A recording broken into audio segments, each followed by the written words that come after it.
Black magic के ma'am आपके पास cases आते हैं,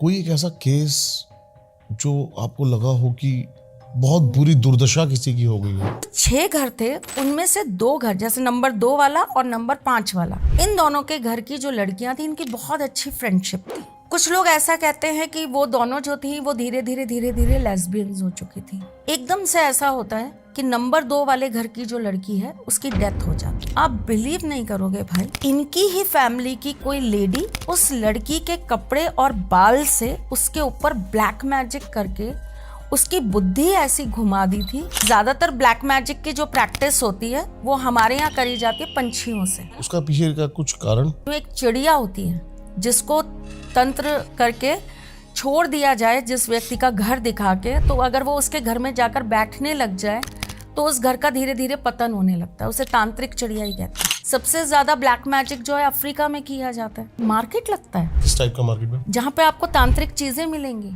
जो आप यूज करके तंत्र ब्लैक मैजिक कर सकते हैं। रिचुअल्स के लिए आपको वहाँ पे हर किस्म की खोपड़ी मिलेगी। अफ्रीका के अंदर प्रॉपर मतलब तंत्र प्रॉपर बहुत बड़ा है। अफ्रीका में ही बहुत सारी ऐसी जगह हैं जहाँ पर भविष्य बताने के लिए आत्माओं को ही बुलाया जाता है। कैसे पता लगेगा ब्लैक मैजिक बंदे पे हो रखा है? आपकी आंखों के नीचे ब्लैक होना स्टार्ट हो जाएगा और ये बढ़ता जाएगा धीरे धीरे। आंखें हमेशा बहुत सूजन में रहेंगी। जिसके ऊपर भूत प्रेत का साया होता है, ऐसा व्यक्ति रात होते होते उसका असर उसके ऊपर आता है। तंत्र मंत्र के घेरे में है, ऐसे व्यक्ति के ऊपर संध्या होते उसके अंदर बेचैनी बढ़ने लगती। जो बड़ा वाला भाई था उसका अफेयर उसकी ही छोटे भाई की वाइफ से था। अब दोनों भाइयों के बीच में सुलह हो गई, लेकिन उस लेडी को ये बात बहुत खल गई। उस चीज का उस बंदी ने कैसे बदला लिया, शमशान घाट गई। ये जो कान्हा जी के नाम से इन्होंने जो कुछ भी रख देते घर में, वो डॉल है या भगवान की मूर्ति या जो कुछ भी है, वो इनके घर का प्रेत है। तुम जो प्रैक्टिस को फॉलो कर रहे हो, जो तुम्हारे कथावाचक ने बोल दिया कि अपने बच्चे की तरह पालो, उसको मूर्ति को नहलाओ धुलाओ, कपड़े पहनाओ, झूला कराओ, तो कृष्ण अगर आज की डेट में प्रेजेंट हो जाए तो वो क्या पसंद करेंगे कि तुम एक मूर्ति को बच्चे की तरह पालो, नहलाओ धुलाओ, झूला खिलाओ, 3 टाइम खाना खिलाओ, कि किसी गरीब के बच्चे को पाल लो। जो इन्होंने ठाकुर जी को प्रेत बोल दिया वो तो बहुत गलत है। और ये बात कौन बोल रहा है? जिनके यहाँ मतलब होते ही प्रेतों की पूजा है। आपके भगवान कहीं दिखते नहीं, उनकी ना कोई मूर्ति है, ना कोई तस्वीर है, ना उनका चेहरा है, ना कोई उनका रूप है, ना रंग है। हमने कम से कम एक रूप, आकार, रंग, रूप दे तो रखा है अपने ईश्वर को। एक बूढ़ी औरत थी, वो अपने ठाकुर जी की रोज सेवा करती थी। एक दिन क्या हुआ, उनके हाथ से उनके ठाकुर जी गिर गए। अपने बेटे बहू को बोलने लगी कि मेरा लल्ला गिर गया, इसको चोट लगी। डॉक्टर आया, बोला अम्मा ठीक है आपका लल्ला, तूने ऐसे कैसे बोल दिया? वो लगा तेरे कान में। डॉक्टर ने लगाया और उन्होंने मूर्ति के ऊपर अपना वो रखा और आप बिलीव करिए उन्हें धड़कन की आवाज सुनाई दी।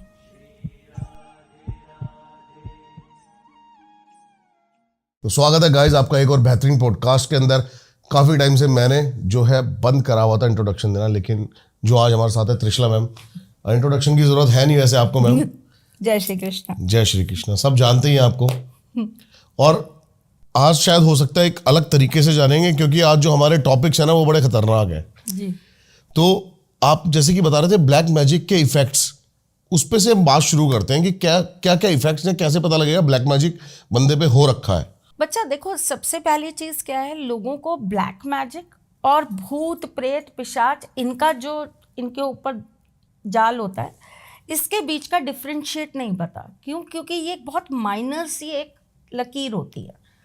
और इसको समझने के लिए ना वैसे तो बहुत सारे टेस्ट भी हैं जो हम लोग करवाते हैं जब हमें लगता है कि हाँ ऐसी कोई चीज़ आपके साथ काम कर रही है।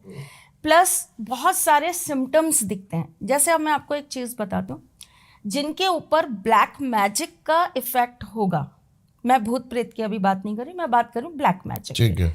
अगर आपके ऊपर ब्लैक मैजिक का इफेक्ट होगा, आपकी आंखों के नीचे ब्लैक होना स्टार्ट हो जाएगा और ये बढ़ता जाएगा धीरे धीरे। ओके। चाहे उसकी नींद पूरी हो, सब कुछ हो, उसके बावजूद भी आपकी आंखें हमेशा बहुत सूजन में रहेंगी। मतलब आपको ये लगेगा कि मेरी आंखें बहुत भारी भारी हैं, कुछ है मेरी भार मेरी चीज़ों के ऊपर। किए कराए का तंत्र मंत्र का ब्लैक मैजिक का सबसे बड़ा इफेक्ट जब आता है तो वो हमारी आंखों पर आता है। आंखों पे भार रहेगा, बाहर रहता है। ये भी मेरे साथ हो रहा है। डोंट वरी, नहीं आपके साथ, डोंट वरी। आपको शायद साइनस प्रॉब्लम हो रहा है इसलिए आपको लग रहा होगा। Okay okay okay okay okay okay. ऐसे व्यक्ति के बाल बहुत रूखे हो जाते हैं और ऐसे व्यक्ति के स्किन में उसको हमेशा कहीं ना ईचिंग होती रहती है, ड्राइनेस आ जाती है। ड्राइनेस भी आ जाती है और थोड़ा सा उसका हर जगह वो खुजाता रहता है, सिर खुजाएगा, हाथ खुजाएगा, जिसके ऊपर ब्लैक मैजिक का इफेक्ट होगा ना। ऐसा व्यक्ति शाम का जो वक्त होता है, आधा दिन आधी रात, मतलब दिन छुप रहा होता है और रात जागृत हो रही होती है, ऐसे टाइम पर ऐसे व्यक्ति के अंदर ना बहुत बेचैनी बढ़ जाती है। ओके। जबकि जिसके ऊपर भूत प्रेत का साया होता है, ऐसा व्यक्ति रात होते होते उसका असर उसके ऊपर आता है। पर जो व्यक्ति तंत्र मंत्र के घेरे में है, ऐसे व्यक्ति के ऊपर संध्या होते उसके अंदर बेचैनी बढ़ने लगती है और ऐसा व्यक्ति ना बहुत डल होने लगता है, मायूस होने लगता है, थॉट प्रोसेस नेगेटिव हो जाता है। भूत प्रेत में ऐसा नहीं होता, वो ओवर एक्टिव हो जाता है। ओके। उसके अंदर शक्तियां बढ़ जाती हैं। जब प्रेत बाधा होती है, हाँ, उसके अंदर शक्तियां बढ़ जाती हैं। वो सोया है ठीक है, लेकिन अगर वो उठ गया तो आपको उसको नहीं संभाला जाएगा। खाने की हैबिट्स भी बहुत ज्यादा बढ़ जाती बहुत ज्यादा बढ़ जाती हैं। ऐसा व्यक्ति खाएगा तो खाता ही चला जाएगा, और बॉडी में लग नहीं रहा, कुछ नहीं लग रहा। जिसके ऊपर काला जादू या इस तरह की चीजें होती है, नजर बाधा दोष होता है, ऐसा व्यक्ति अपनी चीजें भूलने लगता है। उसे चीजें याद नहीं आती, मतलब बड़ा याद करना पड़ता है कि क्या चीजें हो रही हैं। लेकिन जिसके ऊपर काला जादू नहीं है और उसके ऊपर भूत प्रेत का साया है, ऐसे व्यक्ति का ब्रेन और ज्यादा एक्टिव हो जाता है। ओके। उसके अंदर शक्ति आ रही है ना, चाहे नेगेटिव आ रही है चाहे पॉजिटिव आ रही है, शक्ति तो आपके अंदर आ ही रही है ना। बिल्कुल सही कह रहे हो। तो ऐसे व्यक्ति की रूपरेखा बदल जाती है। ऐसे व्यक्ति की आंखें आपको और बड़ी मिलेंगी, हल्की सी रेडिश मिलेंगी या येलोइश मिलेंगी। जबकि जिस पर काला जादू होगा ना, उसकी आंखें आपको बहुत डल मिलेंगी। हमारे साथ में सिम्टम्स होते हैं जिनसे हम पता कर सकते हैं कि भाई ये काला जादू है या ये भूत प्रेत है। लेकिन पता लग जाता है, बहुत आराम से पता चल जाता है। कुंडली की सहायता से पता चल जाता है, आपके कौन से उस समय महादशा में आप चल रहे हैं, क्या कॉम्बिनेशंस ग्रह के आपके चार्ट में बने हैं, इन सब चीज़ों से क्लियर हो जाता है, पता आराम से चल जाता है, कोई दिक्कत नहीं आती। मेन तो मैंने सुना मैम, एस्ट्रोलॉजी के अंदर कुंडली में चंद्रमा दशा अगर कहीं खराब है तो नजर लगती है, चांसेस होते हैं भूत प्रेत भी आप पॉजेस हो जाते हो जल्दी। नहीं, तब जब आपके चंद्रमा का संबंध बन रहा हो राहु से और शनि की कहीं भी उसको प्रोटेक्शन ना मिल रही हो, ऑन दैट केसेस शुक्र और राहु साथ में बैठे हों और चंद्रमा का उसके साथ संबंध बन रहा हो, तब आपको ऐसी चीज़ें पकड़ सकती हैं। लेकिन इसके अंदर भी बहुत सारी चीज़ें टर्म्स एंड कंडीशंस में आती हैं कि आपके गण कैसे हैं।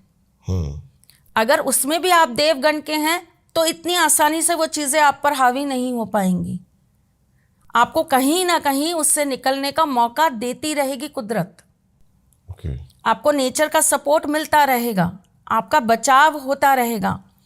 लेकिन अगर आपके गण राक्षस हैं तो थोड़ा सा आपकी ऐसी कंडीशन पर इन चीज़ों के प्रभाव में आना ज़्यादा सॉलिड हो जाता है। मैम, मैं अपने काउंटर क्वेश्चंस है मेरे पास ना जी, और मतलब मैं सबसे पूछता हूँ, बेसिकली आपसे डायरेक्ट पूछता हूँ, भूत होते हैं? आप मानते हो भूत होते हैं? भूत होते हैं। भूत होते हैं। मैंने नहीं देखे, मैं आपको बहुत सच बता रही हूँ, मुझे नहीं दिखते। मुझे सिर्फ वो जोन में जाकर यह एहसास हो जाता है कि यहाँ कुछ है, लेकिन क्या है वो मुझे नहीं पता। मुझे नहीं दिखते, मेरी बिटिया को दिखते हैं, मेरे हस्बैंड को दिखते हैं, उन दोनों को सामने दिखाई देती हैं चीज़ें, लेकिन मुझे नहीं दिखते।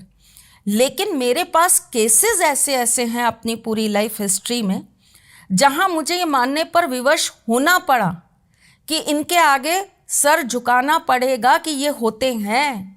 इनसे तर्क वितर्क कुतर्क कर ही नहीं सकते कि ये नहीं होते। मैं आपको एक छोटी सी कहानी बताती हूँ, बिल्कुल, बहुत बिल्कुल छोटी मैम। सी। हाँ जी। जैसे आपने मुझसे ये सवाल किया कि भूत होते हैं, ये बात है लगभग 1997 की। हम एक जगह गए जहाँ पर हमको कुछ सालों के लिए रहना था, क्योंकि हम, मेरे फादर जो थे उनकी ट्रांसफरेबल जॉब थी। तो हमें ये पता था कि हम यहाँ पे 2-3 साल से ज़्यादा नहीं रहेंगे। हम उस जगह पर गए। वो एक तरीके से गवर्नमेंट, आपको शायद पता हो, गवर्नमेंट वालों को एक कॉलोनी सी मिल जाती हाँ, है जहाँ हाँ। वो रहते हैं, गवर्नमेंट क्वार्टर्स। हाँ। तो मेरे फादर गवर्नमेंट जॉब में थे, तो उनको वो गवर्नमेंट की कॉलोनी मिल गई थी जहाँ पर हम रहते थे। अब हम जिस घर में रहते थे, हमारे घर के जस्ट बाहर लॉन था, और उस लॉन के अंदर एक इमली का पेड़ था। ठीक है। और रात होती थी और हमें पायलों की आवाज़ आती थी। ओके। 2 दिन हुआ, 5 दिन हुआ, 10 दिन हुआ। एक दिन हमने हमारे घर में बड़ों से शेयर किया, मम्मी से और उन सब से, कि हमें रात को यहाँ पर कुछ सुनाई देता है। अच्छा, हम 3 भाई बहन थे, तो हमें तीनों को बड़ा डर लगता था। तो हमने एक दिन उनसे हिम्मत करके शेयर किया कि अब हम इस रूम में नहीं सोएंगे, आप फ्रंट वाले में, और यहाँ पर हमको रात को कुछ सुनाई देता है कुछ। तो उन्होंने कहा चलो ठीक है, ऐसा है तो तुम पीछे वाले रूम में सो, आगे मत सो। अब हमारे यहाँ कोई गेस्ट आए गर्मियों की छुट्टियों में, जैसे अब तो रिवाज खत्म हो गए, पहले बहुत थे कि गर्मियों की छुट्टियां हुई तो बुआ के, मामा के, सबके बच्चे आ गए।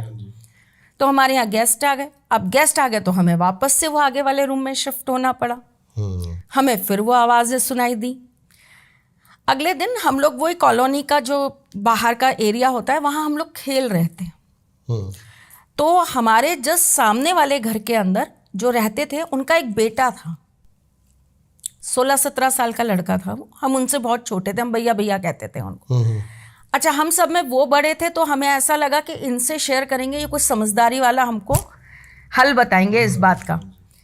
तो हम उनके पास गए। हमने कहा मनु भैया, कि हाँ मनु भैया, हमें रात को ना वो वहाँ पर पेड़ पर ऐसी आवाज़ें सुनाई देती हैं। किसकी आवाज़ें सुनाई देती हैं? मैंने कहा भैया, पायल की आवाज़ें सुनाई देती हैं। और वो जो चौकीदार भैया है ना, वो बता रहे थे कि वो कोई चुड़ैल है। अच्छा। जो यहाँ पे बेटा रात को भटकती है। अब वो इतनी जोर जोर से हंसने लगे, इतनी भयंकर तरीके से हंसने लगे। बोले किसने बोला तुमको? चौकीदार भैया ने। पागल बना रहे हैं तुम्हें, कोई चुड़ैल वुड़ैल नहीं होती, तुम पागल बन रहे हो, फालतू की बातें हैं, जाओ जाओ घर जाओ अपने, ऐसा थोड़ा होता है, हम भी तो यहीं रहते हैं, हमें तो नहीं सुनाई देती। अब कोई बड़ा आपको फिर से डांट रहा है, और वो इतने सालों से रह रहे, मतलब हम तो बहुत लिमिटेड टाइम पीरियड के लिए गए थे, हमें पता था, लेकिन वो वहाँ पर बहुत सालों से रह रहे थे। तो हमने कहा इनको कभी सुनाई नहीं दी। अब हमें क्या लगा, हो सकता है बाहर कोई ऐसी चीज़ हो कि हवा चलती हो तो हमें सुनाई देता हो, पर ये कैसे पॉसिबल है, दिन में नहीं सुनाई देता, रात को सुनाई देता है। चलिए, बात ख़त्म हो गई। 1-2 हफ्ते निकल गए, हमारे गेस्ट भी वापस चले गए, और हम वापस से पीछे वाले रूम में शिफ्ट हो गए। ओके। अचानक से हमें एक दिन, मोहल्ले की आंटियाँ होती है ना, हमारे बाहर क्या एक वो स्टोन की बेंच सी थी, जिसके ऊपर सारी मोहल्ले की आंटियाँ वो मटर लेके, कुछ बुनाई वुनाई का सामान लेके, कुछ मेथी पालक लेके सब बैठ जाती थी और पंचायतें करती थी। तो वहाँ पर ये सर्दियों के दिन थे, सब बैठी हुई और बातें बातें चल रही, और उसमें उन्होंने ये चीज़ कही कि मन्नू के ऊपर कोई साया है। ओके। अब हम लोग ऐसे हुए, हाँ। मन्नू के ऊपर साया। मन्नू भैया तो हंस रहे थे हमारी बात पे कि ऐसा कुछ नहीं है। अब उन्होंने मम्मी को जो कुछ भी बताया हुआ, हम अंदर आ गए। बाद में हमने धीरे से, मम्मी जहाँ जहाँ जाए हम मम्मी के पीछे पीछे जाएं, और हमने मम्मी से पूछा कि मम्मी क्या हुआ? बोले पता नहीं क्या हुआ, लेकिन उसके साथ में ना कुछ गड़बड़ हुआ है। और चूँकि छोटा सा शहर था भाई, बहुत बड़ी जगह नहीं थी, छोटा सा शहर था, और उस शहर में कोई ऐसा तांत्रिक था जिसके पास उसको लेकर गया। तो उन्होंने बताया कि इसके ऊपर कोई चुड़ैल आ गई है। अब हमारे अंदर का वो जो क्यूरियोसिटी वाला जानवर था ना, वो और जागृत हो गया। अब हम तीनों भाई बहनों ने प्लानिंग करी कि हम ये आगे वाले रूम में ही सोएंगे आज, देखने के लिए, और हम ये देखेंगे कि कहीं यही तो मन्नू भैया के पास नहीं चली गई। और आप विश्वास करिए, हमें रात को पायलों की आवाज़ नहीं आई, हमें पायलों की आवाज़ नहीं आई। और उसके बाद हम लगभग 1.5-2 साल उस घर में रहे, हमें कभी आवाज़ नहीं आई। और मन्नू भैया का क्या रिएक्शन था उस पर? मनु भैया तो बहुत बुरी जब्त में थे, फिर उनको कुछ बहुत दिक्कत आने लगी फिजिकली, फिर उनको पैरालिसिस हो गया और एंड ऑफ द डे वो ख़त्म हो गए। फिर वो जो वहाँ पे जो चौकीदार भैया थे, अब हमसे इस बारे में बात कौन करे। मेरे फादर जो थे वो तो इन चीज़ों पे बिल्कुल ट्रस्ट नहीं करते, तो किससे बोले, मम्मी थोड़ा बहुत सुन लेती थी और हमको समझा देती थी कि बेटा ज़्यादा इनकी बातें रात को नहीं करते हैं और ज़्यादा इनके पीछे भी नहीं लगा जाता, क्योंकि जो इनसे बहुत ज़्यादा इंटरेस्ट दिखाता है ये उनके साथ ही चल पड़ते हैं। तो वो चौकीदार भैया हमारे बड़े कब्जे में थे और हमारी सुनते भी थे, और हम थोड़ा सा उनको पटाने के लिए घर से मिठाई विठाई नमकीन वमकीन ले जाते थे, मूंगफली उनके लिए ले जाते थे। तो हमने उनको पकड़ लिया एक दिन, सारे बच्चों ने, हमारे बहुत बड़ा फ्रेंड सर्किल था वहाँ पे, अब आपस में तो हम सब ने डिस्कस कर ही लिया था कि ऐसा ऐसा हुआ, तो हमने उनको पकड़ लिया। हमने कहा मन्नू भैया को क्या हुआ? बोले बेटा वो जो चुड़ैल है ना यहाँ पे जो रहती थी, अब वो क्या था भगवान जाने, वो तो चुड़ैल थी या क्या थी पता कोई नहीं, एनर्जी थी, कुछ भी? हाँ कुछ भी था। उन्होंने कहा कि वो किसी कुंवारी लड़की की आत्मा थी और उसने मन्नू को इसीलिए पकड़ लिया क्योंकि उसकी शादी नहीं हुई थी, तो वो उसके साथ में उसको अपना पति बनाना चाहती थी और वो इसीलिए उसको अपने साथ ले गई क्योंकि उसकी आत्मा को उसने अपने साथ जोड़ लिया। ओके। तो वो दिन था कि मैंने कान पकड़ लिए और मैंने ये मान लिया कि है या नहीं है, मुझे इस पर डिस्कस ही नहीं करना है, मुझे सर झुका के कह देना है, मुझे ना इनकी हंसी उड़ानी है ना इनके बारे में मजाक करना है तो भाई आप जहाँ हो वहाँ खुश रहो, हम जहाँ हैं हम वहाँ खुश हैं, और आप नहीं हो तो बहुत बढ़िया, हमारे ठाकुर जी तो हैं ही। बिल्कुल सही बात है। अच्छा, जैसे ब्लैक मैजिक के मैम आपके पास केसेस आते हैं, कोई एक ऐसा केस जो आपको लगा हो कि बहुत बुरी दुर्दशा किसी की हो गई हो? बिल्कुल है, और बहुत पुराना है। ये बात है लगभग 86-87 की। ओके। और ये मेरी आंखों का देखा हुआ केस नहीं है, लेकिन ये मेरे बाबा के पास केस था। अच्छा। और घर में जैसे डिस्कस होता है तो ये हमने बहुत सालों तक ये कहानी सुनी। एक घर था और उस घर में मतलब वो एक लाइन में 6 घर बने हुए थे, उसके सामने एक सड़क जाती थी और सड़क क्रॉस करके बहुत सारे पेड़ पौधे थे, बड़े बड़े पेड़ लगे थे, और उसके बीच में एक घर था। और ऐसा कहते हैं कि उस घर में रहने वाले जो हैं वो जलकर मर गए थे, उस घर में आग लग गई थी और उस घर में जितने भी लोग थे उस आग में सब के सब खत्म हो गए थे। अच्छा। तो वो घर जो था वो खंडर सा ही बना हुआ था और उसके आसपास भी इसीलिए कोई घर बना नहीं रहा था, क्योंकि लोगों को डर लगता था कि भाई ऐसा केस हुआ है तो यहाँ ना रहें तो अच्छा है। हाँ जी। लेकिन जो वहाँ पर लोग रहते थे उस कॉलोनी के अंदर, उन लोगों ने क्या किया, वहाँ पर जाकर लाइटें वगैरह लगा दी कि रात को ये बंजर ना रहे, यहाँ पे थोड़ा सा लाइट रहनी चाहिए। तो 2 बल्ब लगा दिए थे दोनों साइड, एक आगे एक पीछे की साइड। तो ऐसा वो लोग बताते हैं कि अक्सर वहाँ रात को लोगों को कुछ सुनाई देता था। चीज़ें चलती गईं, बहुत दिन आगे पीछे चीज़ें होती रहीं, कोई बात नहीं। जो वो 6 घर थे उनमें से 2 घर, जैसे नंबर 2 वाला और नंबर 5 वाला, ये जो घर था, इन दोनों के घर की जो लड़कियां थी इनकी बहुत अच्छी फ्रेंडशिप थी, बहुत भयंकर वाली फ्रेंडशिप थी, और साथ ही स्कूल जाना, साथ ही स्कूल से आना, फिर थोड़ी बड़ी हो गई तो साथ ही कॉलेज जाती थी, साथ ही आती थी, और बहुत गहरी दोस्ती थी। कुछ लोग ऐसा कहते हैं कि वो दोनों जो थी वो धीरे धीरे लेस्बियंस हो चुकी थी और उनका रिलेशन बिल्कुल टर्न हो गया था। ओके। कुछ लोगों का ऐसा कहना था कि नहीं, ये बहुत एक दूसरे को प्यार करती हैं तो अब इनके प्यार को हमको गलत तरीके से नहीं लेना चाहिए। बट जो भी था वो एक दूसरे के लिए बहुत पॉजेसिव थी। एकदम से ऐसा होता है कि नंबर 2 वाले घर की जो लड़की है उसकी डेथ हो जाती है। अच्छा। और डेथ कैसे हो जाती है कि वो आत्महत्या कर लेती है। ओके।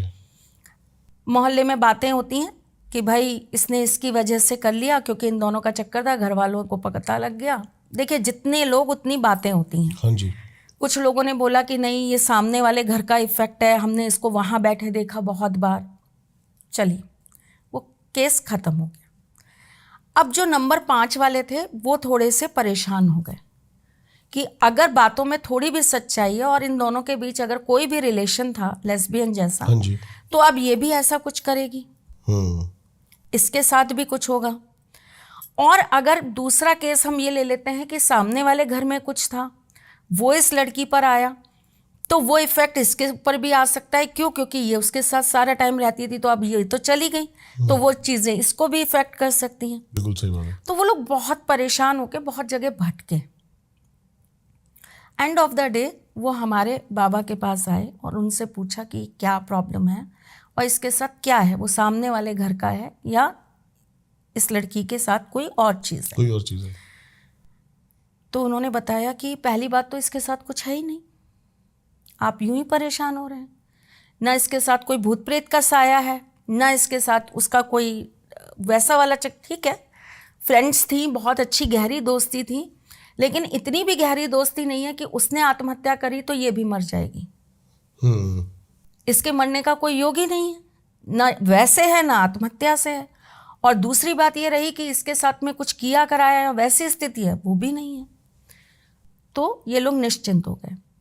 6 महीने साल भर बीता, जब वो लड़की बिल्कुल ठीक रही तो 2 नंबर वालों को परेशानी हुई कि ये हमारी बेटी ने आत्महत्या क्यों कर ली, ऐसी क्या दिक्कत थी। अगर इन दोनों का जैसे लोग कह रहे हैं चक्कर था, तो फिर उसको भी करना चाहिए था। उसको तो कोई फर्क नहीं पड़ा। और अगर ये सामने कोई चीज इफेक्ट कर रही थी तो वो उसको भी करनी चाहिए थी, क्योंकि ये बैठती तो दोनों साथ जाके थी वहां पे। अच्छा क्या होता है भाई, जब ऐसी कोई जगह हो ना जहां पर आपको ऐसा लगे कि अनवांटेड डेथ्स हुई हैं, ऐसी जगहों पर जाकर खाना पीना नहीं चाहिए। ओके। ऐसी जगहों पर आपको बाल खोलकर कभी बैठना नहीं चाहिए, खास करके मैं लड़कियों की बात कर रही हूँ। ऐसे टाइम में लड़कियों को पीरियड्स में वहां नहीं होना चाहिए, क्योंकि वो बहुत कमज़ोर हो जाती हैं, उनका ऑरा बहुत कमज़ोर हो जाता है, तो वो चीज़ें बहुत जल्दी उनको पकड़ लेती हैं। शाम के वक्त ऐसे टाइम पर लड़कियों को वहाँ नहीं होना चाहिए, उनके ऊपर बहुत गंदा इफेक्ट आता है उन चीज़ों का। अब जो भी ये कर रही थी, दोनों साथ ही कर रही थी, तो घर वालों को ये लगा कि भाई फिर उस पर क्यों नहीं है। तो उनकी फैमिली वाले भी फिर हमारे यहाँ पर आए हमारे बाबा से पूछने के लिए कि आपने उनका बताया कुछ नहीं, तो इसके साथ क्या था। आप बिलीव नहीं करोगे भाई, क्या निकल के आया कि इनकी ही फैमिली की कोई लेडी, 2 नंबर वालों की, उन्होंने उस लड़की के कपड़े और बाल से उसके ऊपर ब्लैक मैजिक करके उसकी बुद्धि ऐसी घुमा दी थी कि उस लड़की ने खुद को ही मारने के लिए आत्महत्या कर ली। और रीज़न क्या था? जेलेसी। क्योंकि वो लड़की बहुत इंटेलिजेंट थी, बहुत सुंदर थी, तो उनको ये लगता था कि मेरी लड़की को कहीं इम्पोर्टेंस नहीं मिल रही है और इसको बहुत इम्पोर्टेंस मिलती है, तो इस चक्कर में उन्होंने ब्लैक मैजिक किया। भारत में भी तो ज़्यादातर जो सिर्फ जेलेसी ही रीज़न है ब्लैक मैजिक का। बाहर भी है, आउट ऑफ इंडिया भी यही रीज़न है ब्लैक मैजिक का। सबसे ज़्यादा ब्लैक मैजिक जो है अफ्रीका में किया जाता है। कनाडा में बहुत बुरा हाल है मैम। कनाडा में तो देखिए मतलब भारतीय बस गए हैं या वहाँ पर अब लोग उस तरीके से लेने लगे हैं, लेकिन अगर आप तंत्र का सबसे बड़ा गढ़ कहें, अफ्रीका बहुत बड़ा गढ़ है, बहुत बड़ा गढ़ है। वहाँ पर ऐसी ऐसी तांत्रिक चीज़ें मार्केट लगता है। किस टाइप का मार्केट में? जहाँ पे आपको तांत्रिक चीज़ें मिलेंगी जो आप यूज़ करके तंत्र ब्लैक मैजिक कर सकते हैं, रिचुअल्स के लिए। ओके। आपको वहाँ पे हर किस्म की खोपड़ी मिलेगी, हर जानवर की आपको वहाँ पे बॉडी मिलेगी, सुखा के ड्राई करके रखते हैं। अफ्रीका के अंदर प्रॉपर मतलब तंत्र प्रॉपर बहुत बड़ा है। और वहाँ पर अलग अलग जगह जो हैं वहाँ पे अलग अलग चीज़ों की प्रैक्टिस की जाती है। और इवन अफ्रीका में ही बहुत सारी ऐसी जगह हैं जहाँ पर भविष्य बताने के लिए आत्माओं को ही बुलाया जाता है आजकल। प्रेडिक्शन के लिए एक रील वायरल हो रही है मैम, अफ्रीका की ही, और वो बड़ा मतलब खतरनाक लगता है देखने में। एक वो झाड़ है, वो दिखाते हैं कि नीचे से भी कुछ नहीं है उसके अंदर, और वो जैसे ही उस झाड़ को रखते हैं और वो नाचने लगता है, घूमने लगता है, उसके अंदर कोई एनर्जी पुतलों के थ्रू डाल दी जाती है? भैया वहाँ बहुत ज़्यादा है, बहुत ज़्यादा। हम लोग तो मतलब ये मान लीजिए फिर भी बहुत कम लेवल का तंत्र या ब्लैक मैजिक या इन चीज़ों को जानते हैं या प्रैक्टिस करते हैं। वहाँ तो बहुत हायर लेवल पर है। वहाँ तो ऐसे ऐसे जानवरों की आपको खाल और चीज़ें मिल जाएंगी। हमारे यहाँ तो ज़्यादातर प्रैक्टिस किन चीज़ों से की जाती है? सांप से, उल्लू ये से। पता नहीं है मैम ज़्यादातर लोगों को, आप थोड़ा सा इसके बारे में बता सकते हो? जी बिल्कुल बता सकती हूँ। ज़्यादातर ब्लैक मैजिक की जो प्रैक्टिस होती है वो हमारे यहाँ करी जाती है पंछियों से। ओके, है ना? उसका पीछे का कुछ कारण? उनकी जितनी भी चीज़ें होती हैं वो तंत्र में बहुत काम आती हैं उनके और बहुत पंख। जल्दी उन पर तंत्र का इफेक्ट भी आ जाता है। हाँ। जैसे कि मैं आपको एक बताती हूँ, एक चिड़िया होती है जिसको तंत्र करके छोड़ दिया जाए जिस व्यक्ति का घर दिखा के, तो अगर वो उसके घर में जाकर बैठने लग जाए तो उस घर का धीरे धीरे पतन होने लगता है। उसे तांत्रिक चिड़िया ही कहते हैं। ओके। बहुत छोटी सी होती है, ब्लैक कलर की, एकदम छोटे से साइज की होती है, इतनी इजीली मिलती नहीं है। मैंने बहुत पहले एक पॉडकास्ट में भी बताया था, दोबारा से बता देती हूँ, क्या पता आपकी ऑडियंस ने सुना नहीं सुना। हाँ जी। एक पक्षी होता है, वो पक्षी केवल पेट के भ्रूण को खाता है, यानी कि बच्चा जब लेडी प्रेग्नेंट होती है तो वो अंदर के जीव को खाता है, और वो पक्षी आपके इर्द गिर्द घूमता रहता है, आपके घर के इर्द गिर्द घूमता रहता है। वो आवाज़ें बदल सकता है, वो सेम आपके जैसी आवाज़ें निकाल सकता है। अच्छा। और वो जब वो आपके इर्द गिर्द घूम रहा होगा, वो पहले तो रैकी करता है बहुत दिन तक, और जब उसको ये पता कंफर्म्ड हो जाता है कि हाँ अब ये मेरे हिसाब का और मैं जितना चाहता हूँ उतना बड़ा ये भ्रूण हो गया, ये बेबी उतने वीक्स का हो गया जितना मुझे चाहिए, तो वो उसको अपने साथ ले जाएगा। मैम ये उल्लू जो है, जो आपने बोला उल्लू का भी प्रयोग होता है तंत्र में। मैम बहुत सारी हॉन्टेड लोकेशंस पे गया हूँ रात को, और मैंने ये पर्सनल एक्सपीरियंस करा है कि जब भी मैंने उल्लू को वहाँ पर देखा है ना, तो वहाँ कुछ ना कुछ हुआ है। मतलब एक वाइब अच्छी नहीं आई। जैसे कि हम जंगल के अंदर भी जा रहे हैं, उल्लू दिखा, उल्लू दिखना मतलब ऐसा लगता है कि या फिर वो साइकोलॉजी की ऐसी हम सोचते हैं, या फिर क्योंकि घबराहट और अजीब चीज़ें होने लगती हैं उल्लू देख के। देखिए, उल्लू तो वैसे लक्ष्मी वाहन भी है, हाँ जी। लेकिन जो माँ लक्ष्मी के वाहन उल्लू हैं उनकी बहुत अलग ही प्रजाति है, ठीक है? वो बहुत अलग तरह के होते हैं। कई लोग घर में पालते भी हैं उल्लू, है ना? आप जो बात करें देसी उल्लू जो जंगलों में पाया जो जाता जंगलों में पाया जाता है ना, हाँ जी। इनसे बहुत खतरनाक तंत्र होता है। इनकी आँखों से, इनकी चोंच से, इनके नाखूनों से, इनके पंखों से। और तंत्र केवल ये थोड़ी ना बेटा कि किसी के ऊपर काला जादू करने के लिए या किसी के लिए नेगेटिव करने के लिए इंसान तंत्र करता है। तंत्र इंसान अपनी मनोकामनाओं की सिद्धि के लिए करता है। तांत्रिक क्रियाएं इंसान अपनी इच्छाओं को पूर्ण करने के लिए करते हैं। अब वो इच्छाएं तो कोई भी हो सकती हैं। मुझे आपसे बैर है, मुझे आपको मारना है, तो मैं मारण क्रिया कर दूंगी आपके ऊपर। लेकिन मेरी इच्छा लखपति बनने की भी तो हो सकती है, करोड़पति बनने की भी हो सकती है। तो वो जो उल्लू होते हैं उनके पंख काम में आते हैं तंत्र क्रियाओं में, आपको करोड़पति या लखपति बनाने के लिए। उनको सिद्ध करके रखा जाता है, सिद्ध करके आपकी तिजोरी में स्थापित कराया जाता है, जिससे आप आने वाले कुछ समय के अंदर लक्ष्मी प्राप्ति कर लेते हैं। तंत्र क्रियाओं में ये बहुत कॉमन प्रैक्टिस है। तांत्रिक मंत्रों से सिद्ध करके तंत्र, मतलब बहुत सिद्ध रात्रियों में तंत्र करके आपको उस चीज़ को ऐसा दे दिया जाता है कि अब आप इसको ले जाके रख देंगे तो ये चीज़ आपके लिए बहुत शुभ होगी।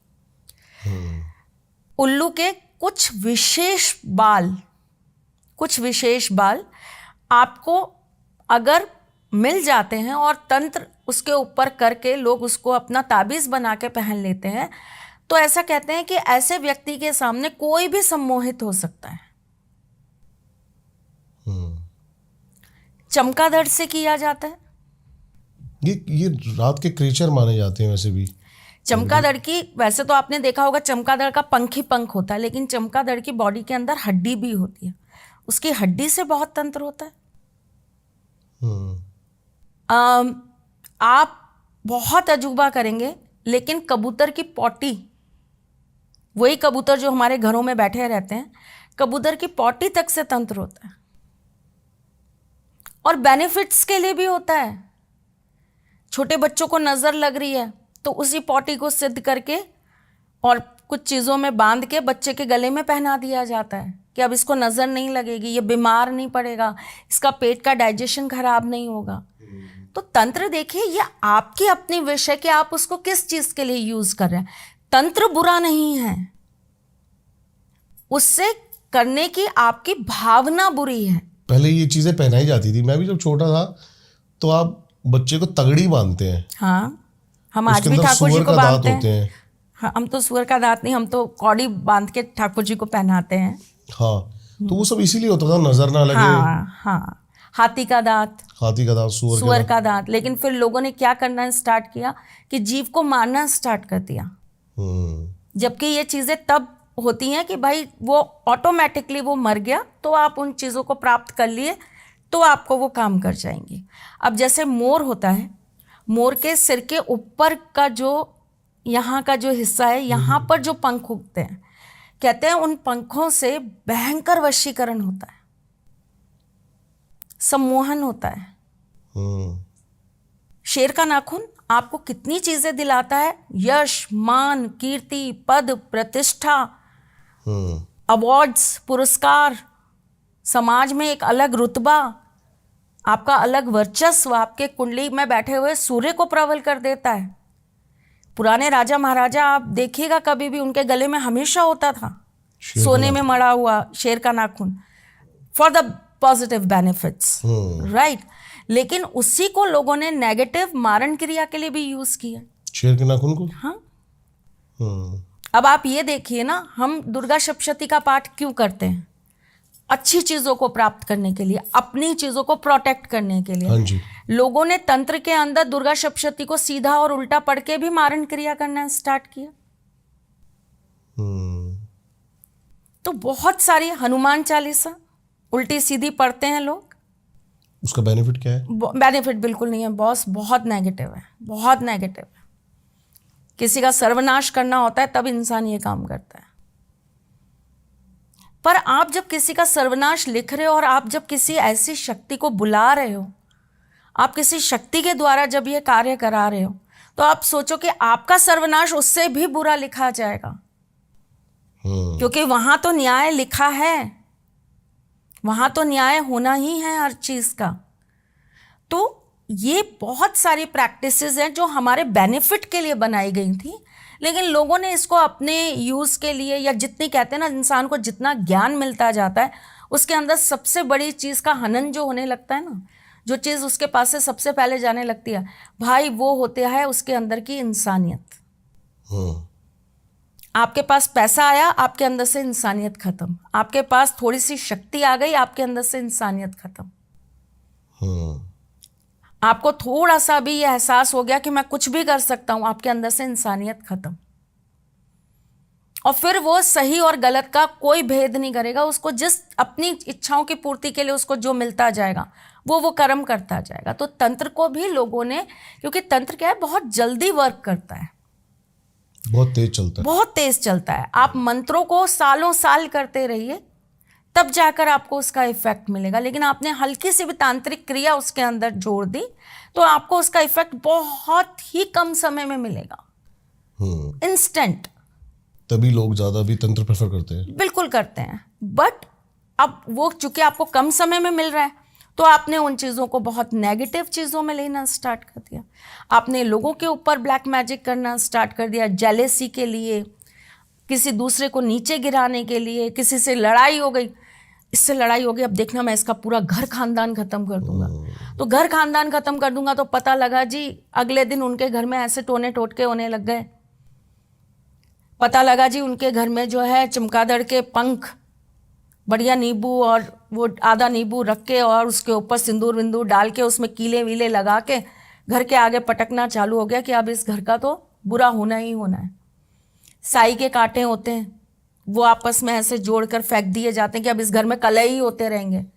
एक गोल सा नहीं होता जानवर, वो ऐसे बिल्कुल बॉल जैसा हो जाता है जिसको साई के कांटे।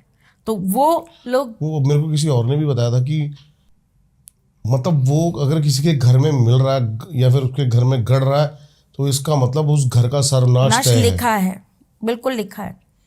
जैसे मैंने अभी कुछ टाइम पहले दिवाली पे बताया था कि हमारे पास बहुत सारी औषधियाँ होती हैं जिसके अंदर हमारे पास जैसे लघु नारियल है, ठीक, हमारे पास इंद्रजाल है। इनके बहुत सात्विक और तांत्रिक भी हम प्रयोग कर सकते हैं अपनी लाइफस्टाइल को, अपनी ज़िंदगी को थोड़ा सा सरल बनाने के लिए। लेकिन लोग इसके नेगेटिव भी काम करते हैं। शक्तियाँ तो है ही ना इन चीज़ों में, तो दूसरे का विध्वंस करने के लिए काम करते हैं। इंद्रजाल के ऊपर पीला सिंदूर, जो ऑरेंज सिंदूर आता है, उसको पूरा लगा के और उसको मंत्रों से सिद्ध करके अगर किसी व्यक्ति के घर में फेंक दिया जाए तो आप ये लगा लीजिए कि उस घर में जितने भी लोग रह रहे हैं ना, सबको ब्रेन हैमरेज होगा ही होगा, ब्रेन से रिलेटेड प्रॉब्लम होगी ही होगी। पर आप बच जाएंगे? नहीं, आपको भी होगी, और उससे ज़्यादा तकलीफ देह होगी। क्योंकि तंत्र का एक बहुत बड़ा सिद्धांत है भाई, तंत्र का हिसाब किताब ना इसी जन्म में पूरा होता है, आगे पीछे नहीं होता। आपने किसी के साथ चोरी करी तो हो सकता है आपको अगले जन्म, उसके अगले जन्म या उसके अगले जन्म में जाकर उस चोरी का भुगतान करना पड़े, है ना, कि वो किसी जन्म में जाकर वो आपका सामान चोरी करे। बिल्कुल सही। वो आपके कर्म है, कर्मों का भुगतान किसी भी जन्म में होता है।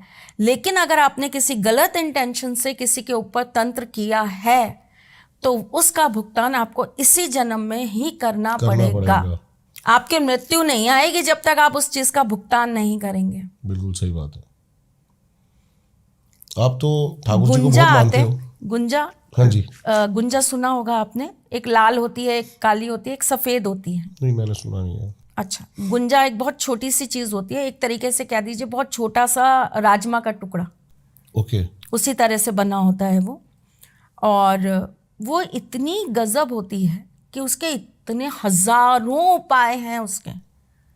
एक छोटी सी गुंजा से आप हजारों लाखों उपाय कर सकते हैं हर चीज के लिए। बीमारी ले लीजिए, नौकरी ले लीजिए, किसी भी तरह की चीज ले लीजिए आप, हर चीज का इलाज होता है। उसी गुंजा को लोग सिद्ध करके अगर किसी के घर में पटक आए तो ऐसा इंसान राजा से रंक बन जाता है।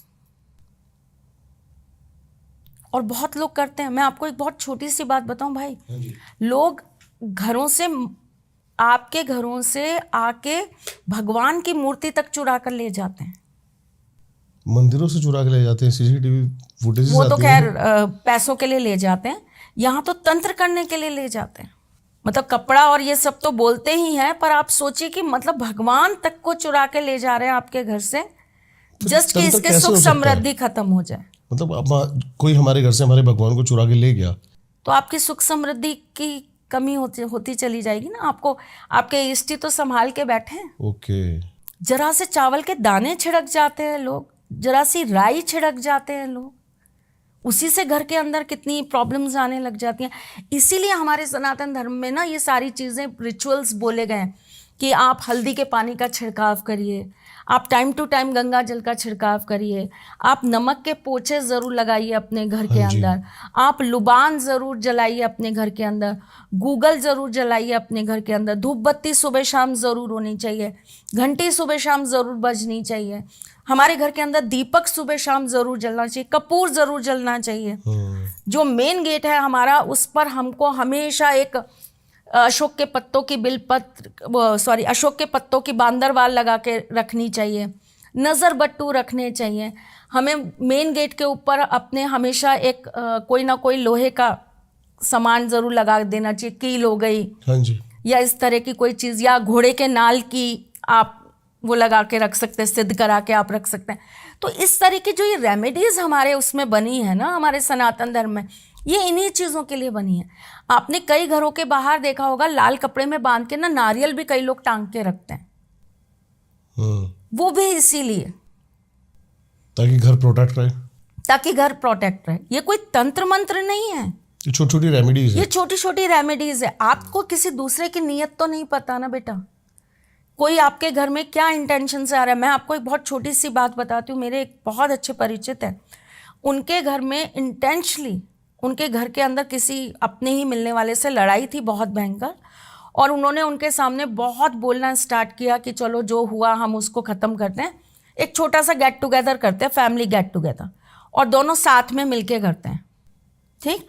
और लड़ाई का रीज़न क्या था कि जो बड़ा वाला भाई था उसका अफेयर उसकी ही छोटे भाई की वाइफ से था। अब दोनों भाइयों के बीच में सुलह हो गई, लेकिन उस लेडी को ये बात बहुत खल गई कि सबके बीच में सब कुछ ठीक हो गया और मैं बुरी बन गई। ओके। और मुझे सबने ब्लेम करना स्टार्ट कर दिया। उस चीज़ का उस बंदी ने कैसे बदला लिया आप ये देखिए। वो बकायदा शमशान घाट गई, ठीक है, वहाँ से थोड़ी सी मिट्टी वो लेकर आई, कब्रिस्तान गई, वहाँ से वो मिट्टी लेके आई। और किस टाइम की, शमशान घाट जब गई तो जिस समय चिता जल रही थी ना, उस समय की जलती हुई चिता के पास से मिट्टी लेकर आई। कैसे लाई मुझे नहीं पता, लेकिन वो वहाँ से मिट्टी लेकर आई। और ऐसे ही जैसे आज कब्र किसी की डाली गई है और उसके अंदर आज किसी को दफनाया गया है, तो वो वहाँ की भी मिट्टी लेकर आई और दोनों मिट्टियों को मिक्स करके उसने उनके घर में उसको पूरा छिड़क दिया। धीरे धीरे धीरे धीरे बच्चे बीमार, वाइफ बिल्कुल ऑन बेड, हस्बैंड बिल्कुल ऑन बेड, धीरे धीरे परिस्थितियां खराब होती जा रही हैं, फाइनेंस इश्यूज आते जा रहे हैं, एक के बाद कोई ना कोई घर के अंदर दिक्कतें आना चालू। मतलब इतना बुरा हाल, घर का हाल बुरा हो गया, कभी घर में कुछ फट गया, कभी घर के अंदर कोई बात हो गई, कभी कोई दिक्कत आ गई, समझ में ना आए क्या दिक्कत है। जब पता चला तो मालूम पड़ा इतनी बड़ी चीज़, इतनी बड़ी क्रिया करके इनके घर के अंदर डाली गई। तो किसका क्या पता आपके घर में कौन क्या नियत लेकर आ जाए। अपन तो बहुत साफ दिल है, अपन नहीं कर सकते तो अपन ये सोचते हैं कि सामने वाला भी नहीं करेगा। पर अगर दुनिया में ये चीज़ें हो रही हैं तो आपको अलर्ट होना पड़ेगा इस बात के लिए कि अगर दुनिया में करने वाले हैं तो ये चीज़ें हमारे ऊपर भी प्रैक्टिस हो सकती हैं। हम बहुत अच्छे हैं तो शायद हमारा अच्छा होना ही उनके लिए बुरा है। इतिहास गवाह है कि राक्षसों ने हमेशा हमला देवताओं पे ही किया है। देवता कभी किसी पर हमला करने नहीं चले गए जब तक उन्हें बहुत सर के ऊपर पानी नहीं आ गया तब तक। तो बुरे लोग ही हमेशा अच्छे लोगों को दबाने की या उनको झुकाने की कोशिश करते हैं। तो आपका अच्छा होना आपको ये सिखाता है कि अगर आप अच्छे हैं तो आप बेफिक्र मत हो जाइए। आप इस बात से बिल्कुल अपने आप को वो मत कर दीजिए, मुंह मत मोड़िए कि अब हमारे साथ तो कुछ होगा नहीं। क्यों? क्योंकि हम तो बहुत अच्छे हैं। मेरे पास बहुत बच्चे आते हैं जो कहते हैं हमने तो आज तक कभी कुछ बुरा किया ही नहीं, हमने आज तक किसी का दिल दुखाया नहीं। तो आपकी ये अच्छाई आपको ये सिखा रही है कि आपको और ज़्यादा अलर्ट होना पड़ेगा, प्रोटेक्शन लेके चलना पड़ेगा, और आपको अपनी बहुत ज़्यादा सुरक्षा करने की ज़रूरत है। जो आप अपने छोटे छोटे उपाय दिए हैं ये अगर बंदे करें बहुत असर करते हैं। घर के बाहर जो आप बता रहे हो अशोक के पत्तों का वो बांध देना, इससे काफ़ी ज़्यादा बहुत पॉजिटिविटी आती है, बहुत पॉजिटिविटी। एक फिटकरी का छोटा सा टुकड़ा भी अगर हम घर में चारों कोनों में रखते हैं ना, उसको हम निरंतर चेंज करते रहते हैं तो वो भी आपके एनर्जीज को बैलेंस करके रखता है। तो बहुत अच्छा है। मैं तो कहती हूँ कि आप छोटे छोटे, इसमें आपका कुछ लग नहीं रहा और मुश्किल से आपका दिन का 5 मिनट लग रहा है, तो अगर वो 5 मिनट देकर हम अपने लिए कुछ अच्छा कर देते हैं जो हमें फीलिंग गुड करा रहा है, करना चाहिए। आप ठाकुर जी को बहुत ज़्यादा मानते हो, बहुत ज़्यादा। मैंने देखा इंस्टाग्राम स्क्रॉल करते समय मेरे सामने रील आई, उसमें कृष्ण कह रहे हैं कि तंत्र मंत्र काला जादू का प्रयोग अगर कोई भी अपने गलत कामों को सिद्ध करने के लिए करेगा तो मैं अवश्य उसके कर्मों का फल उसको दूंगा। मैंने अभी आपको वही सेम बात बोली। ये बात फिर वापस से एक प्रश्न चिन्ह में आएगी, और मैं हमेशा कंट्रोवर्सीज में रहती हूँ, बट मुझे कोई फर्क नहीं पड़ता, क्योंकि जब मैंने पहली बार ये बोला था कि कृष्ण काली के ही अंश हैं तो मुझे बहुत बैड कमेंट्स मिले थे। ये बात अलग है कि उसके बाद बहुत सारे लोगों ने उसको सिद्ध भी किया, मेरी बात को प्रमाणित भी किया, बहुत सारे एस्ट्रोलॉजर्स ने किया, पर वही है कि एक्सेप्टेंस थोड़ा कम हो पाती है चीज़ों की। ठाकुर जी सबसे बड़े तंत्र के ज्ञाता हैं और उनसे बड़ा कोई तांत्रिक नहीं है। तो इसीलिए उन्हें बहुत अच्छे से ये बात पता है कि तंत्र का गलत उपयोग सर्वनाश ही करवाता है। और उन्होंने ये बात कौरवों को भी समझाई थी, लेकिन उनको समझ में आई नहीं थी। सर्वनाश होना तय था। आप कहते हैं ना विनाश काले विपरीत बुद्धि, तो वो आपकी बुद्धि ही उस तरफ ऐसी चली जाती क्योंकि अब आपका सर्वनाश लिखा ही है। दूसरा सबसे बड़ा तंत्र का ज्ञाता रावण, आप देखिए उसने सारी चीजें गलत तरीके से प्रयोग करी।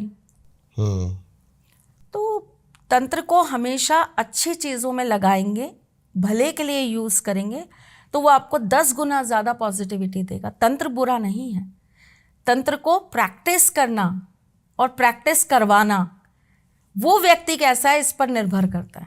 मैंने आपको देखा कि आपके पास भी एक लड्डू गोपाल हैं। मैं आपको एक रील दिखाना चाहता हूँ, हमारे गेस्ट थे, इनकी बातों से आप सहमत हैं? थोड़ा कंट्रोवर्शियल हो सकता है लेकिन हर तरह की बात होना क्लियर है। कुछ भी रख देते घर में, वो ये जो कान्हा जी के नाम से इन्होंने जो कुछ भी रख देते घर में, वो डॉल है या भगवान की मूर्ति है, जो कुछ भी है वो इनके घर का प्रेत है। भगवत गीता में कहीं पे भी कृष्ण ने ये नहीं बोल दिया कि मेरे को भोग चढ़ाओ। तुम जो प्रैक्टिस को फॉलो कर रहे हो, जो तुम्हारे कथावाचक ने बोल दिया कि अपने बच्चे की तरह पालो, उसको मूर्ति को नहलाओ धुलाओ, कपड़े पहनाओ, झूला कराओ, तो कृष्ण अगर आज की डेट में प्रेजेंट हो जाए तो वो क्या पसंद करेंगे कि तुम एक मूर्ति को बच्चे की तरह पालो, नहलाओ धुलाओ, झूला खिलाओ, 3 टाइम खाना खिलाओ, कि किसी गरीब के बच्चे को पाल लो। देखिए मैसेज बहुत अच्छा दे रहे हैं, ये जो बताने की कोशिश कर रहे हैं मैसेज बहुत अच्छा दे रहे हैं, लेकिन बताने का तरीका गलत है। और जो इन्होंने ठाकुर जी को प्रेत बोल दिया वो तो बहुत गलत है। और ये बात कौन बोल रहा है? जिनके यहाँ मतलब होते ही प्रेतों की पूजा है। आप इनके उसमें जाइए, आपको समाधियाँ मिलेंगी। हालांकि मैं हर चीज़ की बहुत रिस्पेक्ट करती हूँ तो मेरे को अच्छा नहीं लगता, लेकिन जब आपने बात ठाकुर जी की कर दी तो भाई वो तो अंदर कहीं बहुत लगता है ना। तो इनके यहाँ तो किस चीज़ समाधियाँ बनती हैं? समाधियाँ क्या हैं? आप किसी की सोल को, किसी की बॉडी को बिल्कुल एकदम दबा के बैठे हो और उस सोल को उस बॉडी से कनेक्ट करे बैठे हो, और आप फिर उस सोल से वो सारे काम करवा रहे हो, चाहे अच्छे चाहे बुरे, व्हाटएवर, मैं उसके ऊपर बात नहीं कर रही हूँ। तो इनके यहाँ तो वही चलता है। आपके भगवान कहीं दिखते नहीं, उनकी ना कोई मूर्ति है, ना कोई तस्वीर है, ना उनका चेहरा है, ना कोई उनका रूप है, ना रंग है। हमने कम से कम एक रूप, आकार, रंग, रूप दे तो रखा है अपने ईश्वर को। और लड्डू गोपाल की पूजा, ठाकुर जी ने नहीं कहा कि मुझे तुम लड्डू गोपाल के रूप में अपने घर में बसाओ। देखिए भक्ति के बहुत सारे प्रकार हैं। आप मंत्र उच्चारण करके भक्ति कर सकते हैं। अब हमारे यहाँ आर्य समाज वाले हैं, वो मूर्ति पूजा नहीं मानते, तो वो लोग ये मानते हैं कि आप मंत्र करिए, आप हवन करिए, ईश्वर आपको मिलेंगे। वो मूर्ति पूजा में ट्रस्ट नहीं करते, उनको वो तरीका भक्ति का समझ में आता है। कृष्ण पूजा के अंदर हम जो भक्त हैं, हम भाव से भक्ति कर रहे हैं, हम भाव में बहकर भक्ति कर रहे हैं। जब कथावाचक या जो हमारे पूर्वज हैं, जब वो कथा सुनाते थे, क्योंकि उन्होंने अवतार तो लिया था ठाकुर जी ने, और बहुत सारे प्रमाण हैं हमारे पास कि उन्होंने अवतार लिया था। जगह जगह उनके होने का हमको कहीं ना कहीं सर्टिफिकेट मिलता ही है कि ठाकुर जी यहाँ थे। तो जब उनकी लीलाएं सुनाई जाती हैं और जब उनके बारे में वो भजन आते हैं, जब उनके बारे में वो प्रसंग आते हैं, तो हमारे मन में ना एक भाव उत्पन्न होता है कि काश हम भी उनको उस रूप के अंदर, उस लल्ला को हम भी हाथों में ले पाते, काश हम भी उनको अपनी गोदी में खिला पाते, काश हम भी उनके लिए कुछ भोग बना पाते। ये भाव भक्ति है। और इस भाव भक्ति को ना आप कहीं भी किसी भी चीज़ से जोड़ नहीं सकते। एक बहुत अच्छा भजन भी है और सत्य घटना भी है ये वाली। एक बूढ़ी औरत थी, वो अपने ठाकुर जी की रोज़ सेवा करती थी। एक दिन क्या हुआ, उनके हाथ से उनके ठाकुर जी गिर गए, तो वो बहुत बुरी तरीके से परेशान हो गई और अपने बेटे बहू को बोलने लगी कि मेरा लल्ला गिर गया, इसको चोट लगी, तुम डॉक्टर बुलाओ। वो लोग कहे अरे अम्मा मूर्ति है, क्या डॉक्टर बुलाओ, क्या पागलों जैसी बातें कर रही हो?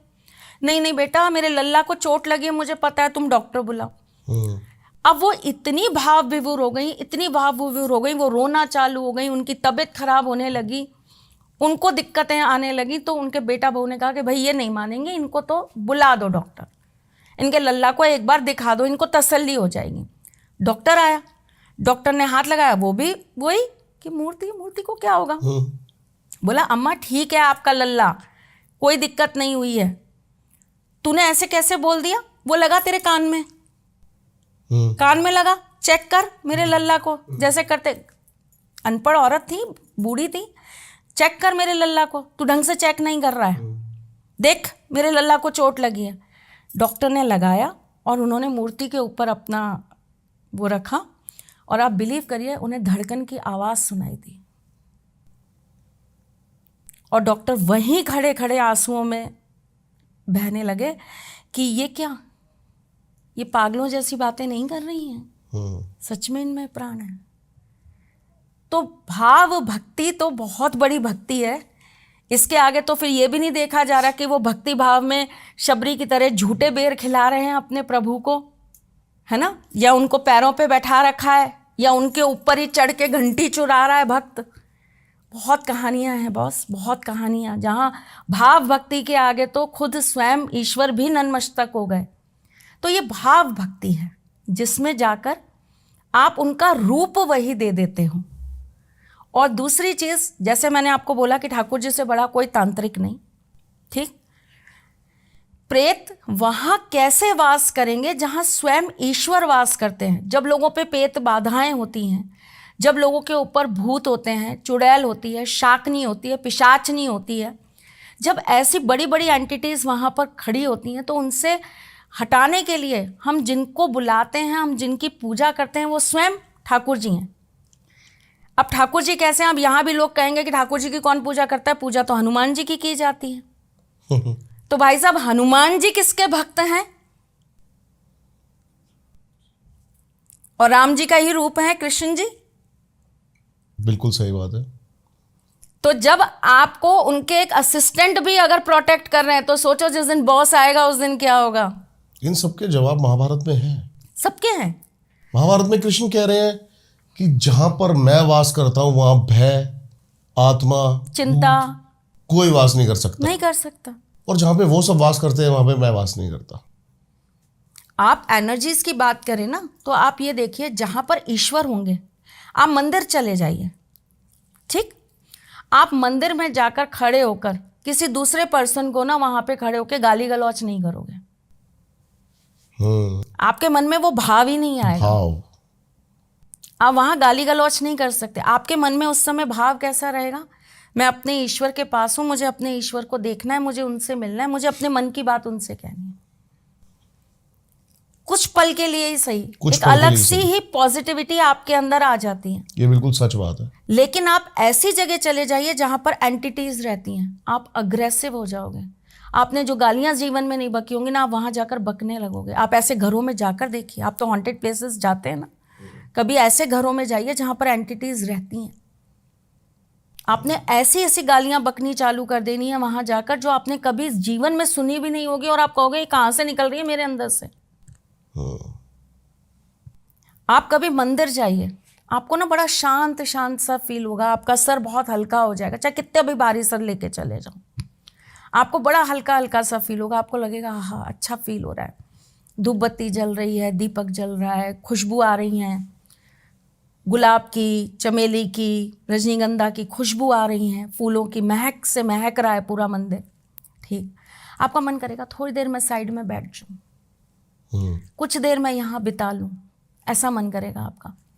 इसके ही ऑपोजिट जगह पर आप चले जाइए, आपको एक अलग सी गंध आएगी, आपका सिर चकराने लगेगा, भारीपन महसूस होने लगेगा, आपकी बॉडी भारी हो जाएगी, और आपको लगेगा भाई यहाँ से चलो, जल्दी से बाहर निकलो,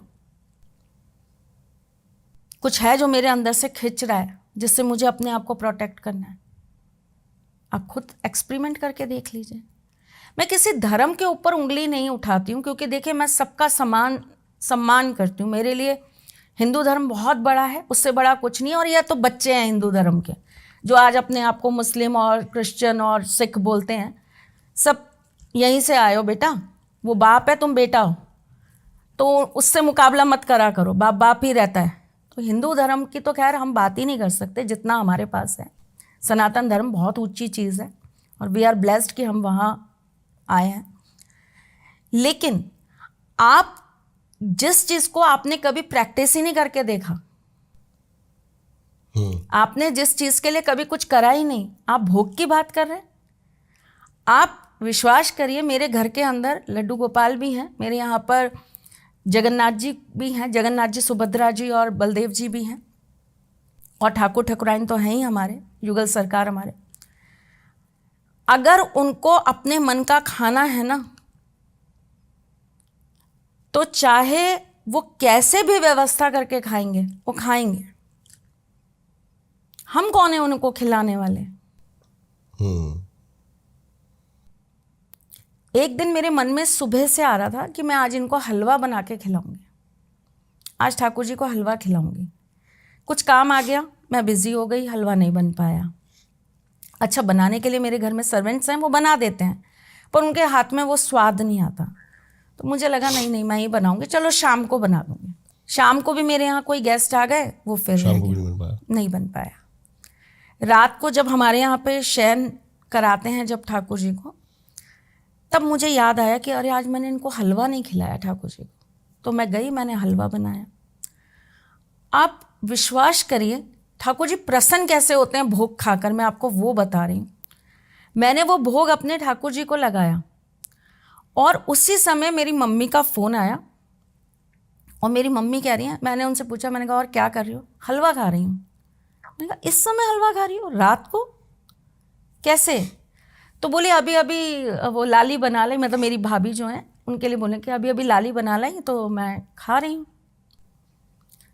और पता नहीं आज इसने क्या डाल के बनाया है, इतना टेस्टी हलवा बनाया है कि मैं तुझे बता नहीं सकती। और मैं ठाकुर जी को भोग लगा रही हूँ, और अंदर से कहीं वो फील निकल के आया कि आपका संदेश मिल गया कि आपको हलवा अच्छा लगा।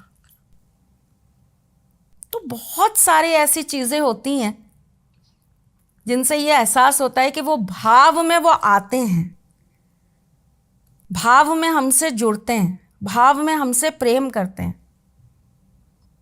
अब प्रेत है तो प्रेत राज भी हमारे ही हैं, प्रेतों पे राज करने वाले भी वही हैं।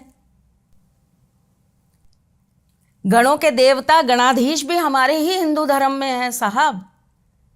जितनी भी ये एंटिटीज हैं, इनको सबको गले में बांध के भी हमारी काली माँ ही चलती हैं। हमारे शिव जी के पास ही तो सारे घूमते हैं, जितने भी भूत प्रेत, आपके जितने पिशाच, डाकनी, शाकनी, सब तो वहीं घूम रहे हैं। गंधर्व क्या, देव क्या, राक्षस क्या, सब तो हमारे ही देवों के अधीन बैठे हैं।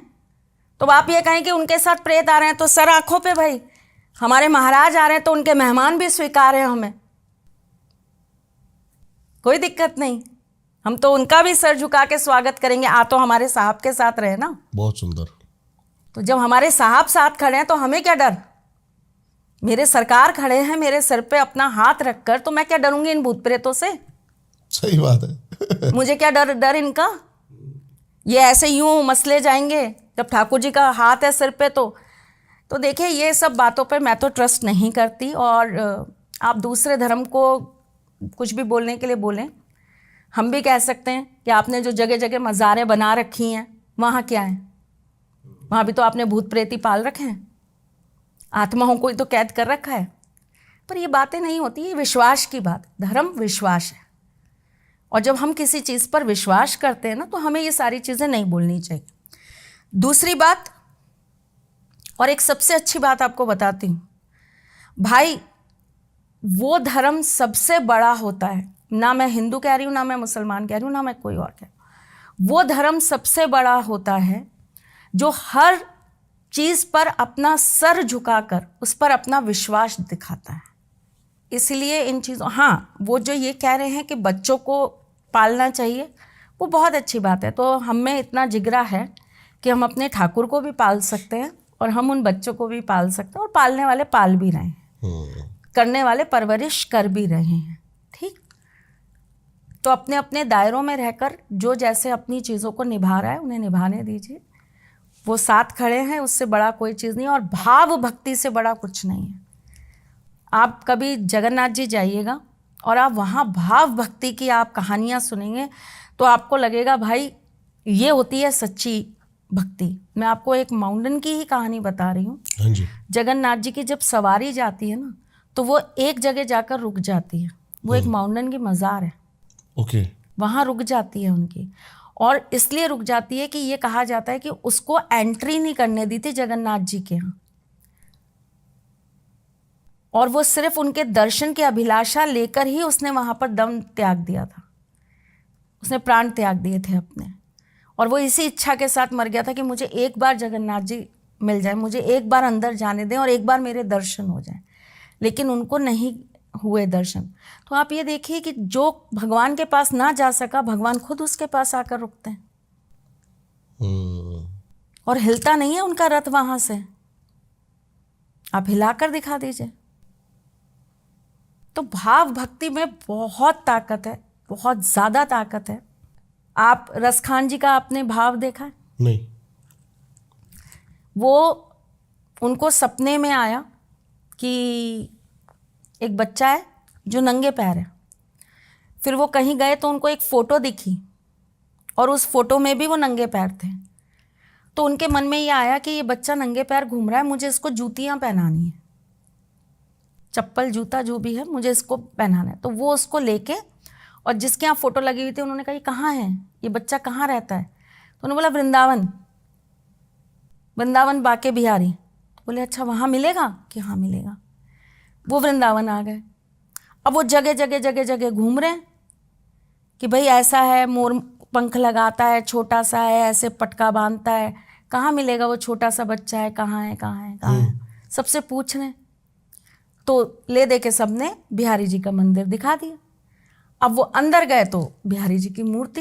बोले नहीं, ये तो वो बच्चा नहीं है जिसकी तलाश में मैं आया हूँ। तो बाहर आके थक हार के बैठ गए कि नहीं मिला वो बच्चा, चलो ढूंढूंगा बाद में। तो एक छोटा सा बालक आया और बोला आप मुझे ही ढूंढ रहे हो? बोले हाँ मैं तुझे ही ढूंढ रहा हूँ। बोले लाओ आप मेरे लिए जूतियाँ लाए। ले बेटा पहन, और हाथ पकड़ के उनके साथ चला। वही जूतियाँ बिहारी जी के मंदिर में पाई गई। क्या बात है। तो भाव भक्ति में तो देखिए, भगवान ने भेदभाव नहीं किया। अब प्रेत थे तो वो प्रेत तो तुम्हारे भी धर्म के लोगों के साथ घूम रहे थे बेटा, जो भी थे। अगर आप उनको उस तरीके से लो, भगवान ना मानकर आप कहो कि वो प्रेत है, तो वो प्रेत तो आपके भी धर्म के साथ घूम रहे थे। तो देखिए भाव भक्ति है, किसी ने कहीं नहीं कहा, कहीं नहीं लिखा, लेकिन इंसान भाव विभोर में आके अपने भगवान के लिए कुछ भी करता है। आप आजकल उस पर देखिए, कहीं नहीं लिखा होता कि भाई ठाकुर जी जो है उनको गाड़ियों में घुमाइए, या कहीं नहीं लिखा होता। मैं भी थोड़ा विरोध करती हूँ इन चीज़ों का कि थोड़ा पवित्रता रखिए इन ठाकुर जी को कहीं भी ले जाने में। लेकिन आप ये देखिए ना, मैं तो ये देख रही हूँ जीन्स भी पहना रहे हैं ठाकुर जी को। धर्म के हिसाब से देखो तो गलत, लेकिन भाव के हिसाब से देखो तो मुझे हंसी आ जाती है कि कितना प्यारा भाव है, कितना प्यारा भाव है। भगवान सिर्फ भाव देखता है। भाव देख, मैंने इतने पॉडकास्ट करे मैम, तांत्रिकों के साथ, कुछ संतों के साथ, कुछ महान आत्माओं के साथ, लेकिन जो समझ में आया ना, वो समझ में आया सिर्फ एक भाव। मैं आज आपके पॉडकास्ट पे बहुत बड़ी चीज़ बताती हूँ। मैं एक बहुत बुरे वक्त से गुजर रही थी। एक समय आया था मेरी लाइफ में, ऑलमोस्ट मेरा सब कुछ ख़त्म हो गया था, कुछ भी नहीं बचा था, और कुछ अपने ही थे जिन्होंने सब ख़त्म कर दिया, कह सकते हो आप। सिर्फ ठाकुर जी थे, वो भाव भक्ति थी, क्योंकि भक्ति के लिए भी ना यू नीड मनी। राइट। पूजा भी फ्री में नहीं होती आज की डेट में, बहुत पैसा लगता है। आप 10 ब्राह्मण बैठा लीजिए सिर्फ 5 दिन के लिए, आपके 2-3 लाख रुपए लगेंगे ही लगेंगे, ये मान के चलिए आप। तो नहीं थी इतनी औकात, खाने के पैसे नहीं थे, यही नहीं मालूम होता था कि सुबह की रोटी खा ली तो शाम की कैसे बनेगी। ओके। तो भाव भक्ति की बात बता रही हूँ आपको कि एक दिन मैं बहुत दुखी हो गई अपने मन से, और मैंने अपने ठाकुर जी से कहा कि ठाकुर जी मैं आपको 56 भोग नहीं खिला पा रही। भाव में ही बोला उनको, और मैं रोज़ाना एक आपको रोटी चीनी के साथ खिला देती हूँ या मिश्री के साथ खिला देती हूँ। इतना भी नहीं है मेरे पास कि मैं आपको सब्जी भी दे सकूँ, दाल भी दे सकूँ, सलाद भी दे सकूँ, 4 पुलाव बना के आपके लिए रख सकूं। मेरे ठाकुर जी को ना पुलाव बहुत पसंद है, अलग अलग तरह के। तो मैं हमेशा जब भी पुलाव बनाती हूँ ना तो उनके लिए 4-5 वैरायटी के बनाती हूँ। तो मैंने कहा मैं आपको 4 तरह के पुलाव खिला दूँ, इतनी भी मेरी। और उनको किशमिश वाले पुलाव बहुत पसंद है मेरे ठाकुर जी को। तो मैंने कहा किशमिश छोड़ो, मैं तो यहाँ सिंपल राइस भी नहीं बना के दे पा रही, जीरा राइस, आपको कैसे चलेगा। तो मैंने कहा एक काम करो ठाकुर जी, आप किसी ऐसे घर में चले जाओ जहाँ आपको कम से कम खाना तो अच्छा मिल जाए। मैं आपको मन से ही पूजती रहूँगी, आपका नाम स्मरण करती रहूँगी, आपको मन से ही पूजती रहूँगी। और ऐसा सोच के मेरी एक आदत है, मैं अपने ठाकुर जी के सामने कभी रोती नहीं। मैं ऐसा बोल के बस आँखों में आंसू लेके मैं आ गई अपने कमरे में, और मैं ऐसा सोचने लगी कि वो बहुत अच्छे व्यक्ति हैं, मैं उनको दे देती हूँ, वो बहुत अच्छे से रखेंगे ठाकुर जी को। कुछ फ्रेंड्स थी, उनके बारे में सोचा, उनको दे दूँगी, वो बहुत अच्छी हैं, वो रख लेंगी। और यही सोचते सोचते मैं सो गई। और भाई वो दिन और आज का दिन है, ठाकुर भी मेरे और मन का खाना भी उनका। तो ना मैं एक इस चीज़ पर बहुत ज़्यादा विश्वास करती हूँ कि आपके भाव आपको ईश्वर से मिला देते हैं। और बहुत सरल तरीका है, प्योरिटी से, भाव से जुड़ जाओ, उनके हो जाओ बस एक बार, फिर उनको तय करने दो वो क्या चाहते हैं। मज़ा आ जाएगा, अलग तरह का नशा है। बहुत अच्छा लगा मैम आपसे बात करके। Thank you. और भी बातें थी, लेकिन पॉड के लास्ट टाइम होने के कारण एक वृंदावन का एक ऐसा टॉपिक था जो मैं मैम के साथ डिस्कस करना चाहता था, लेकिन अब आप भर भर के कमेंट्स करो, क्योंकि मैम ने मेरे को बोला कि मेरे पास एक ऐसी मतलब बैकग्राउंड है जो जहाँ पे बैठ के हम वो पॉडकास्ट कर सकते हैं। जी, हमने अपने घर में मेरे जो मेरे ठाकुराइन हैं, जो हमारे युगल सरकार हैं, वो हमारे घर में रहते हैं। और हमारा एक ऑफिस है, या कह लीजिए कि वो हमारा सारा पूजा पाठ का जगह है। तो वहाँ पर हमने अपने सखा सखी स्थापित करे हुए हैं। और उनको, मेरा हमेशा से मन था कि मैं अपने सखा को जब भी जहाँ भी स्थापित करूँगी, मैं उनको निधिवन में बैठाऊँगी। तो वो जो मेरा जगह है वो मैंने पूरी कोशिश करी है निधिवन बनाने की। बहुत सुंदर। तो आप जब भी आएंगे हम वहाँ करेंगे। और जो आपने मेरे को बातें बताई ना, वो मैं चाहता हूँ कि हम अभी जल्दीबाजी में ना बताएं, कि आपने जो फील करा उनके गर्भगृह में, मतलब वो मेरे लिए भी एक इमोशंस थे। तो वो मैं चाहता हूँ कि हमारी पब्लिक तक जरूर पहुंचे। बिल्कुल बिल्कुल। और जल्दी हम मैम के साथ पॉडकास्ट करेंगे। आप जरूर कमेंट्स में बताना भर भर के कि और क्या टॉपिक्स चाहते हो आप मैम के साथ। मैम की सारी डिटेल्स आपको मिल जाएंगी डिस्क्रिप्शन में, जरूर जाके इनसे कनेक्ट करें। क्या इस पॉडकास्ट का बेस्ट पार्ट था आपके लिए, वो कमेंट करके जरूर आप बताएं। हर एक बंदा, हर एक उस बंदे तक ये पॉडकास्ट जरूर पहुंचाए जिस तक वो अपना प्यार पहुंचाना चाहता हो, चाहे वो ठाकुर जी का हो, चाहे वो चाहता हो कुछ रेमेडीज ब्लैक मैजिक के बारे में मतलब सतर्क करना चाहते हो, अपने माँ बाप, अपने भाई बहन, किसी तक भी ये पॉडकास्ट जरूर शेयर करें। मिलते रहेंगे आपसे किसी और पॉडकास्ट में। नमस्कार, थैंक यू मैम आने के लिए। जय श्री कृष्णा। जय श्री कृष्णा।